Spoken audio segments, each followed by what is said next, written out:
সবাই আচ্ছা, আজকে আমরা ইলাস্ট্রেটরের 11তম ক্লাস করছি। যে আমরা একটা অ্যানালগ ড্রয়িংকে কিভাবে ডিজিটাল অর্থাৎ ইলাস্ট্রেশনে পরিণত করতে পারি, ড্রয়িংয়ে পরিণত করতে পারি। আমাদের একজন ড্রয়িং করেছে, আমরা সেটা স্ক্যান করেছি। আমি প্রথমে এইটাকে এখানে প্লেস করি, প্লেস স্ক্যান অবজেক্ট। আমি এখানে যে ফোল্ডার আছে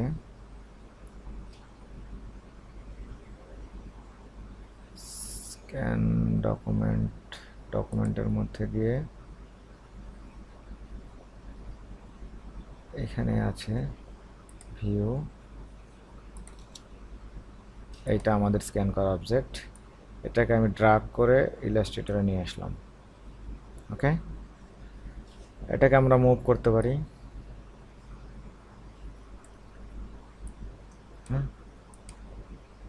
এটাকে যদি আমরা বলি যে ক্রপ করতে চাই তাহলে কি করতে হবে, কার আইডিয়া আছে? ক্রপ, আমি যদি বলি এটাকে ক্রপ করতে চাই, এখানে উপরে একটা কি অপশন আসছে, ক্রপ অপশন আসছে। তাহলে আমরা ক্রপে ক্লিক দিলে ক্রপ অপশনটা চলে আসবে। তাহলে আমরা এখানে জাস্ট এই ইমেজটুকুকে আমরা ক্রপ করে নেব। ওকে, অর্থাৎ আমার এত বড় ইমেজটি দরকার নাই, তাই না? ক্রপ হয়ে গেল। তাহলে আমরা একটা কাজ শিখলাম যে ক্রপ, বাট এই ইমেজটা ছিল ডিজিটাল ইমেজ, তাই না? Sorry, analogue. একজনের ড্রয়িং করছে, কিন্তু এটাকে আমরা ডিজিটালে কনভার্ট করব। তো আমরা প্রথম যে উপায় করতে পারি, ট্রেস করে, ইমেজ ট্রেস করে এটাকে করতে পারি, সিলেক্ট। ওকে, কিন্তু আমরা যখন ট্রেস করলাম আমরা এখানে কিছুই বুঝছি না, তাই না? আচ্ছা, এখন আমরা ইমেজ টুলস যে একটা ডায়লগ বক্স আছে, ইমেজ স্টেচিং, সেটা নিয়ে আসলাম। এখানে একটা অপশন আছে থ্রেশহোল্ড। দেখো, যদি আমরা থ্রেশহোল্ড বাড়াই আর কমাই, কোনো পার্থক্য দেখা যায় কিছু? বুঝা গেছে যে আমরা থ্রেশহোল্ড বাড়াচ্ছি আবার কমাইতেছি, এরকম হলে তো আমাদের চলবে, তাই না? আচ্ছা, তাহলে আমার এটা ডিজিটালে কনভার্ট হয়ে গেল। এখন এটাকে আমি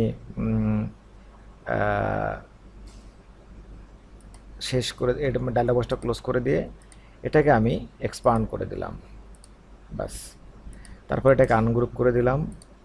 আনগ্রুপ করে দেওয়ার পরে এইটা তো একটা, এগুলো আমার লাগবে না, বর্ডারগুলো, এগুলো আমি এগুলো ডিলিট করে দিব।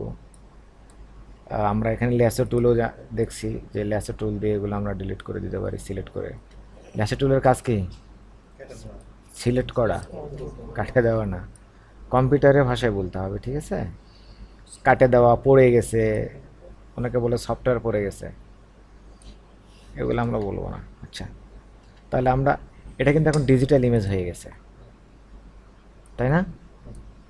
আচ্ছা, এই ইমেজটার এত একটা হোয়াইট অংশ আছে, আমরা যদি বলি হোয়াইট অংশটাকে ডিলিট করে দেব, কেন ডিলিট করব? আমি যদি এই অংশটাকে এখানে নিয়ে আসি তাহলে কি বোঝা যাচ্ছে? এই যে হোয়াইট অংশটাও আছে সাথে, তাই না?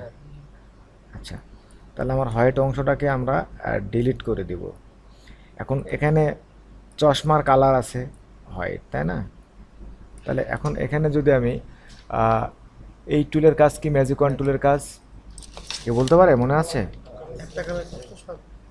সেম কালার সিলেক্ট করার জন্য, তাই না? তাহলে আমি যদি এখানে এখন এই হোয়াইটের উপরে ক্লিক দিই, তাহলে যত হোয়াইট আছে সিলেক্ট হবে, এবং ডিলিট করে দিলাম। তাহলে এই ইমেজটা কি হয়ে গেল? এক কালার হয়ে গেল। তাহলে এই ইমেজটা আমাদের একজন স্টুডেন্ট ডিজাইন করলো অ্যানালগ, সেটা আমি কম্পিউটারে ডিজিটাল করে দিলাম। কি ভেরি ইন্টারেস্টিং না? এখন এটা আমরা একটা ফ্রেম দিয়ে এটাকে আমরা, সাপোজ আমি এখানে একটা ফ্রেম তৈরি করলাম, ঠিক আছে? ফ্রেমের একটা কালার দিতে পারি আমরা। এগুলাকে ফ্রেম যদি আমার ব্ল্যাক হয় তাহলে আমি এটাকে ফিল কালারটাকে আমি হোয়াইট করে দিতে পারি। তো তাহলে এটাকে আমি আবার গ্রুপ করে দিই, গ্রুপ, এটাকে আমি অল্টার শিফট দিয়ে ছোট করে নিয়েছি। আর এই রেক্ট্যাঙ্গলটাকে আমরা পিছনে পাঠাবো, সেন্ড টু ব্যাক। এটা আমাদের একটা ডিজাইন, সুন্দর লাগছে না? আবার যদি আমরা বলি যে না আমাদের এই ইমেজটার হোয়াইট থাকবে না, এটা ইয়েলো দিব, তাহলে কেমন ফোটে আমি দেখি। এটাকে আবার আমরা অ্যারেঞ্জ টু ব্যাকওয়ার্ডে পাঠাই, ঠিক আছে? হ্যাঁ, ক্লিয়ার যে আমরা একটা অ্যানালগ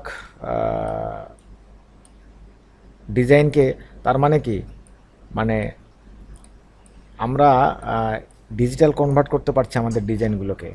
আমি এটাকে যে কোনো কালারে কনভার্ট করতে পারছি। এখন আমি এটাকে যদি সাপোজ আমি এটা ফ্রেম থেকে আমি এটা আবার ব্ল্যাক কালার করে দিলাম, ব্ল্যাক। এখন এটাকে আমি এখানে নিয়ে আসলাম, এটাকে এখন আমি এক্সপোর্ট করতে চাই, ঠিক আছে? কি করব? এক্সপোর্ট ফাইল থেকে, মানে আমার ওয়ার্কটা কমপ্লিট, আমি এক্সপোর্ট করব। এক্সপোর্টে এসে আমি কি করব, এখানে আমার জেপিজি আছে, পিএনজি আছে, আমি পিএনজিতে এটা এক্সপোর্ট করতে চাই। হ্যাঁ, ইলাস্ট্রেশন মাই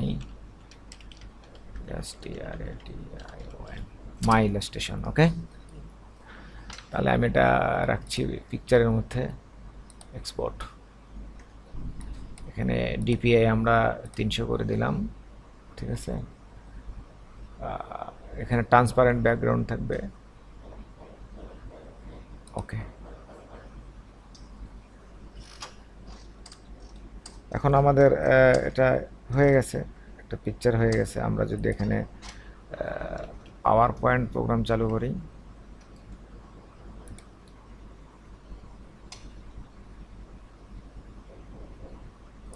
আমি এই ছবিটাকে যদি এখানে ইনসার্ট করে দিই,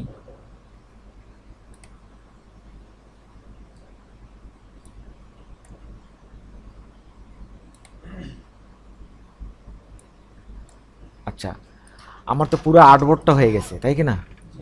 আর্টবোর্ড হয়েছে না, দেখা যাচ্ছে এখন। আমি এরকম চাই না, আমি এটা বোঝানোর জন্য আমি মূলত করছি, জাস্ট আমি শুধু ওই পিকচারটাই চাই। মানে আমার এই পিকচারটাকে আমি চাই। তাহলে এখন আমরা আর একটা উপায় দেখি কি করা যায়। তাহলে আমরা এবার ফাইনালি আমাদের ট্রেচিং শেষ, এটাকে আমরা এক্সপোর্ট করব। পুরো আর্টবোর্ড না, শুধু এই ইমেজটাকে আমরা এক্সপোর্ট করব। এর জন্য আমাদেরকে যা করতে হবে, ফাইলে ক্লিক, এক্সপোর্ট, এক্সপোর্ট স্ক্রিন। এখন আমাদের এখানে দুইটা অপশন আছে, একটা আর্টবোর্ড আর একটা অ্যাসেট। আমরা যদি আর্টবোর্ড সিলেক্ট করে এক্সপোর্ট করি তাহলে আর্টবোর্ড সহকারে এটা এক্সপোর্ট হবে।